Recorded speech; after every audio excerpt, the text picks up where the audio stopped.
I'd also like to thank the organizers for the opportunity to come here and talk to you today about my work. We will switch gears now, going from patients to something that might be on your plate tonight for our model organism. And just to say, I haven't always been a chicken person. I come from the mouse world and the human world, but I've now switched over to the dark side for reasons that I'll talk about in just a moment. So the whole theme of this is about obesity prevention. And as we've already heard today, obesity starts very young. So this is a graph of the latest data that I'm aware of from the CDC, looking at obesity rates in teenagers and showing the significant percentages, especially, as was just noted, in the Southeast. And as we heard this morning or earlier in the first session, many kids are actually obese before they even start elementary school. So if we want to think about obesity prevention and knowing that many obese kids go on to be obese adults, we really need to start thinking very early. Coming from the mouse world, I can say that mice are great models for lots of things, but they're not the easiest model to work with for looking at juvenile obesity. Mice are naturally small, rodents are a little bit larger, but you also have the complication or the challenge that at least for the first 3 weeks of life, they're actually suckling. So if you want to do a diet manipulation, you have to go through the mom to do it. And also, they're just quite small. In addition, most of the models of obesity in mice, although extremely valuable, are either monogenic, as we've heard, or are due to diet-induced obesity. And the diet-induced obesity component works by feeding a very high-fat diet, but it takes several weeks to develop. So if you start that in a mouse after weaning, by the time they get obese, they're also past sexual maturity and they're more like adults, and it's more of a hypertrophic type of obesity like you would see in an adult. So there is room for other models. So when I joined the animal science department from Oak Ridge National Lab a few years ago, I was encouraged to take on an agricultural model for my obesity work. Conveniently, there's a great model out there, the broiler chicken. So for those of you who don't think about chickens as often as I do now, when I say broiler, I mean a meat-type chicken, so the kind that you would go and buy for dinner, as opposed to a layer, which are different genetic lines that have been selected over the past however many years to produce eggs for egg production. So there's a lot of genetic variation in the pool of chickens that's out there.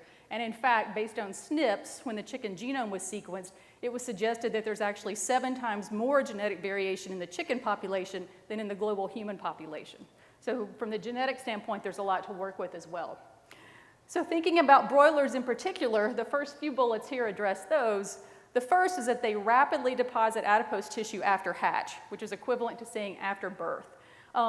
This is because, and it's hard to even remember this, I can't quite remember it, but close. In the 50s and 60s, commercial chickens weren't even produced, so chickens were not consumed very much. And then as women went back to work after World War II, we needed a protein source that could be cooked much more rapidly. Commercial chicken farms came along, McDonald's developed chicken nuggets, people started looking for a very lean source of protein, and chicken now surpasses the other types of meat animals.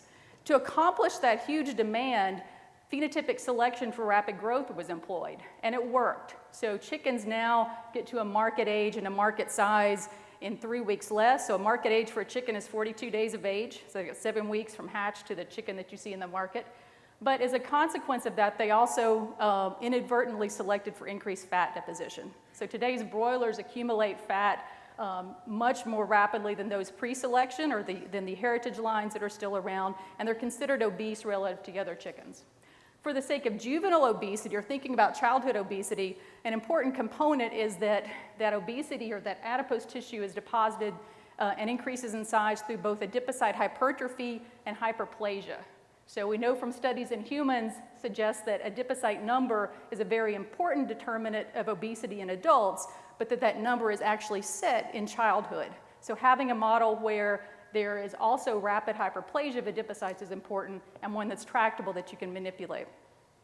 Unlike the monogenic models, the obesity or their excess fat deposition in broilers is a genetically complex trait. So as we heard about from Dr. Bouchard in humans, there have been enough QTL mapping studies to show that there are many loci that contribute to the excess fat, and they all have relatively small contributions individually. In all chickens, liver is the primary lipogenic organ, as it is in humans. So de novo lipogenesis occurs mainly in the liver. Rates in adipose tissue are about 15 to 20%. So that makes chickens similar to humans, but unlike rodents or sheep or pigs. Very conveniently, because they hatch and then they start eating individually, you can directly manipulate the diet at hatch or at birth, and you can even go backwards and manipulate the diet in ovo, and I'll talk about that more towards the end. So we got very lucky. To all you students in here, my advice is you never know what you're going to get until you ask. I was able to join in this study that actually had already been conducted in France, in which they wanted to look at the effects of insulin on chicken adipose tissue, or chicken metabolism, because it's something of an anomaly. And also, they used a group that was fasted as a control. So the study was done. The data shown at the bottom were from the study that was done in France at INRA with Jean Simon and Joël Dupont.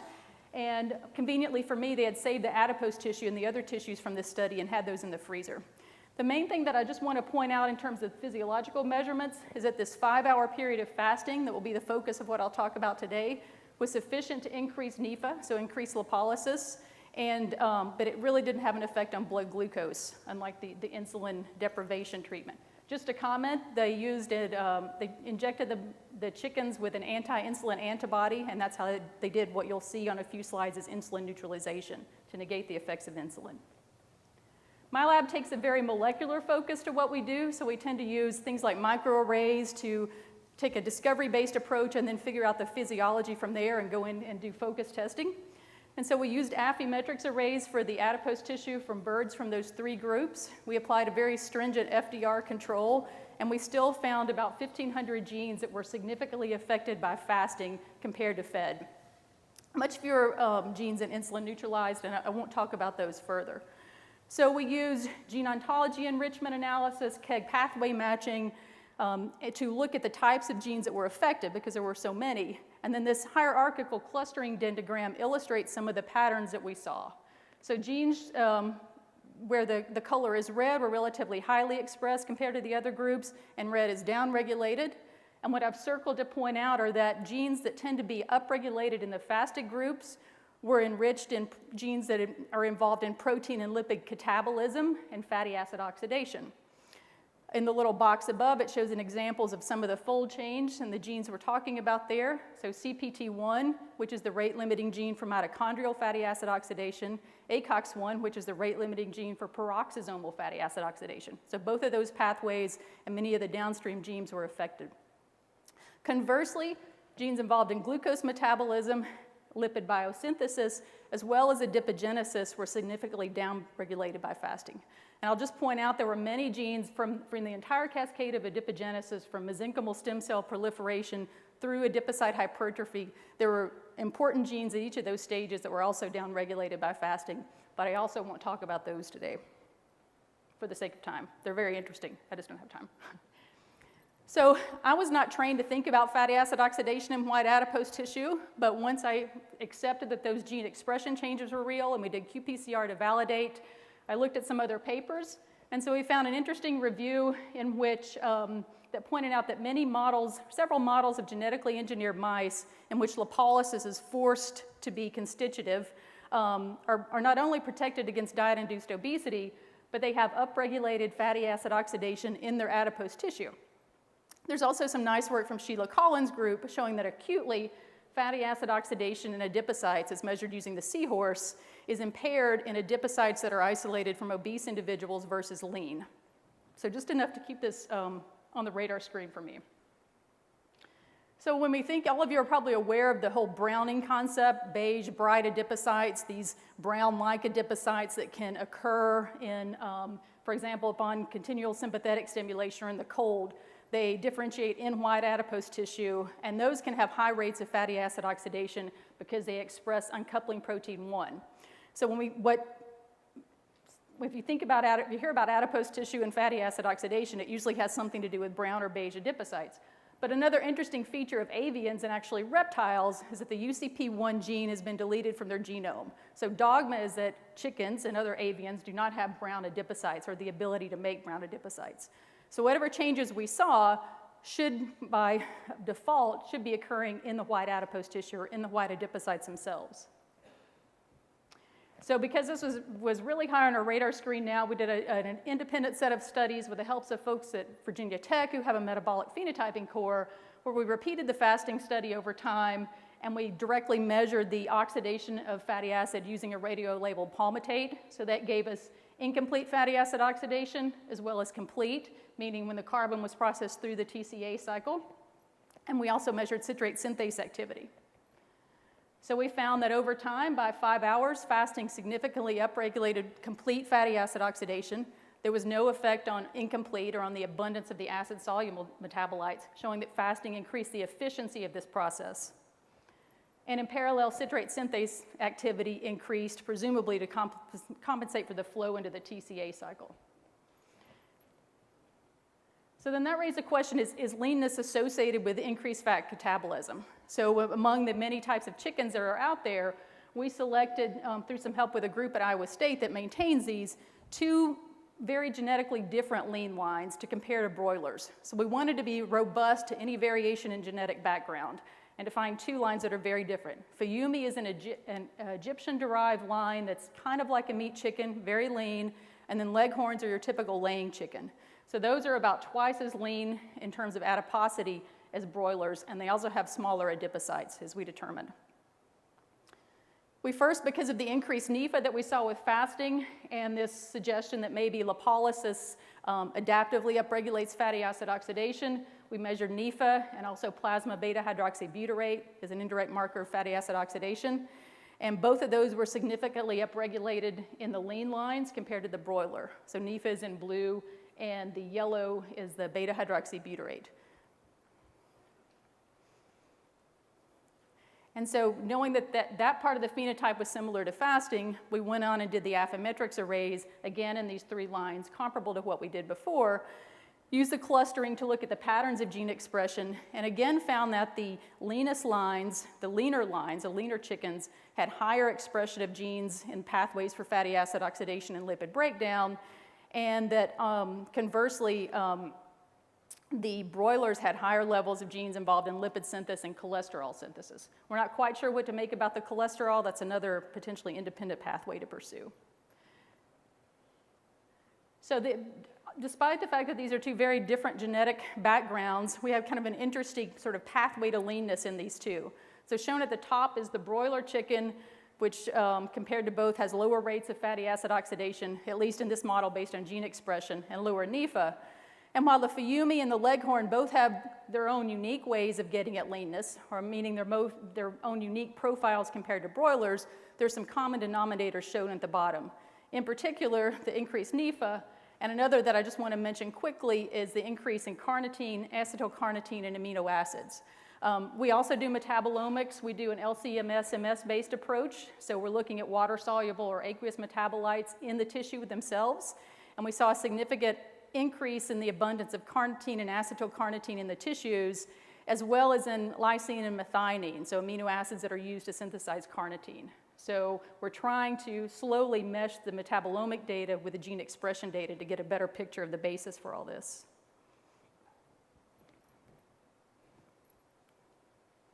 There we go. So just for mechanism, we're starting to think about mechanism.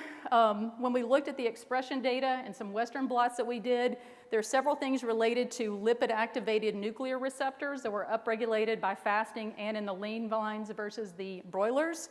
Included there are the nuclear receptors LXR alpha, PPAR alpha, and PPAR delta, all of which have been shown to regulate fatty acid oxidation in other tissues in particular. We saw upregulation, the things shown in green were things we measured directly, upregulation of P38 MAP kinase signaling, as well as some other cofactors that accelerate the action of those nuclear receptors. And then we infer, for now at least, that we should have increased abundance of the 2 of the oxysterols, shown in yellow, that are ligands, activating ligands for LXR alpha, as well as the glycerophosphocholene molecule, shown on the right, that's a known ligand of PPAR alpha. So we're starting to measure, with our mass spec collaborators, we're starting to implement methods to actually measure these things, to look at the complete list of lipids that are differentially regulated in the fasting model and in the lean chicken lines. We have, however, looked at fatty acids per se, so this is kind of a quick pass analysis, reasoning that there may be differences in lipids that could activate those receptors. And so Leghorns, because of their egg-laying phenotype, almost every lipid was different in Leghorns versus the other 2. But when we looked at the ratio of EPA and DHA, so the long-chain omega-3 acids, relative to arachidonic acid, that was significantly higher in both the two lean lines compared to broilers. So we're going to start following up on that. And it just raises the question, something that come back to the strong features of chickens for this, can fatty acid oxidation be enhanced by diet and perhaps in a way that prevent or attenuate the development of obesity? Shown on the left is a hen. So you may buy omega-3 enriched eggs yourself. You can get those, you can get about 300 milligrams of EPA and DHA in an egg by feeding the hen algal oil or flaxseed. So we can manipulate the yolk from which that chick takes all of its energy and develops its tissues in the egg by feeding the hen, and then look at essentially maternal programming, if you call it maternal with a chicken, of the effect on adipose tissue development. Shown in the center is the ability to do an ovo injection. So you can inject into the yolk, into the egg at about 18 days, and that's when the chick starts to consume their first meal. So you can modify the very first meal that they consume by directly injecting whatever you want into that liquid in the egg. And then because, as I said, they eat independently, you can manipulate their diet beginning at hatch. So we're starting to do this with different types of oils. And just to summarize really quickly, the potential direct and indirect benefits for obesity prevention. So the golden ticket would be if this increase in fatty acid oxidation were sufficient to cause weight loss, which I'm skeptical about, but potentially. But the second tier, if it's maybe not enough for somebody to change what they weigh on a scale, but if it's enough to reduce or prevent the adipocyte hypertrophy that occurs as obesity develops, and then as we heard, the inflammation that goes along with that and the metabolic impairment. So maybe maybe you don't need that much fatty acid oxidation to have a beneficial effect on the metabolic health of the adipocyte and prevent the shift that sometimes is a point of no return towards inflammation and dysfunctional adipose tissue. And just to acknowledge the collaborators at INRA who got me started on this, Virginia Tech for the metabolic studies, Iowa State for the lean chickens, UT Ag Research for supporting this, and my many collaborators at the University of Tennessee. Thank you.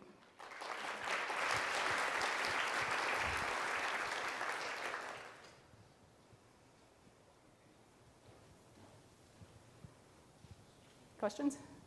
Right behind you. Yes, Nick Durand, Pennington. Very nice presentation. Thank you. I have a question A and B. Okay. And, well, let me ask A.